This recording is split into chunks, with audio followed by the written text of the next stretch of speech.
Hola, avui us vinc a mostrar la solució Speech Life Professional i avui crearem un document per a pèrit industrial. Primer hem d'anar a la secció Templates i escollir el document que volem generar.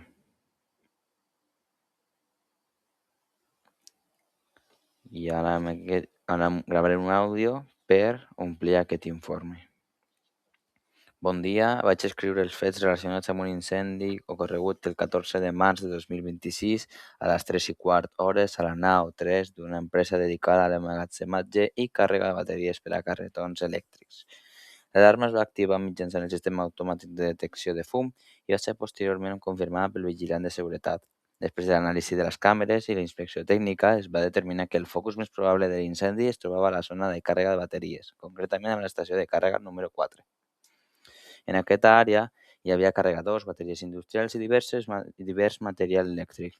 Els danys tèrmics, la carbonització i el nivell de destrucció observats van ser significativament superiors als de la resta de la nau, indicant que allà es va originar el foc. La propagació es va veure afavorida per la presència de materials combustibles propers, com cartó, fusta i components de plàstic.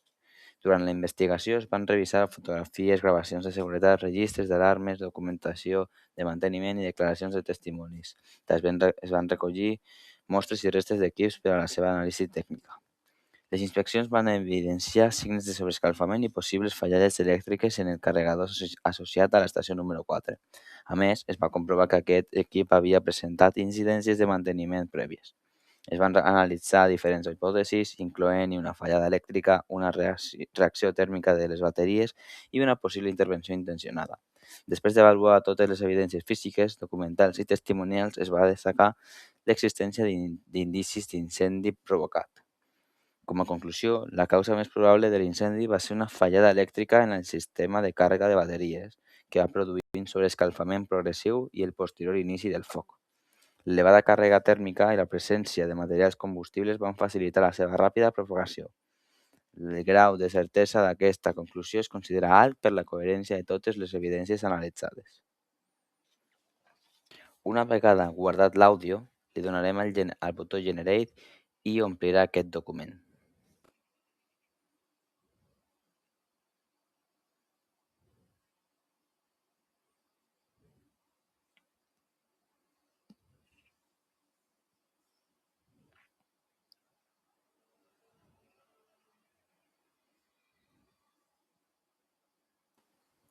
Una vegada generat l'informe, el pots exportar com a document Word, PDF o TXT i pots treballar amb ell de totes les maneres possibles.